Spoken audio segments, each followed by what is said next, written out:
Ayan guys, gagawa po tayo ngayon ng order. 10 kilos na hamonado nga pala to, rolyo. Ayan, may nagawa na nga pala ako dito, dalawa. Ito nga palang ginagawa ko na rolyo guys ay sa pigi, parting pigi nga pala to, ano. Ang iba naman dito ay sa pork chop, yun tinanggal ko yung buto. Ayan, gamit ko nga pala na kutsilyo dito guys ay Magda.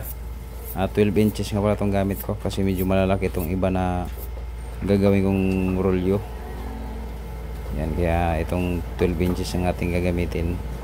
Ang gusto nga palang slice ng may-ari nito, ng customer ko, ay manipis lang. Kaya ayun, yun din ang gagawin nito, manipis lang para babalik at babalik sila. Ayan, kailangan nating sundin. Gamit ko na kutsilyo nga pala guys ay 12 inches ito, ano, dahil malalaki itong aking tatapahin. 12 inches na Magda. Yan. Ganito lang po ako magtapa.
Puntaan kayo mamaya. Kevin. Okay na yun. Yan niyo po.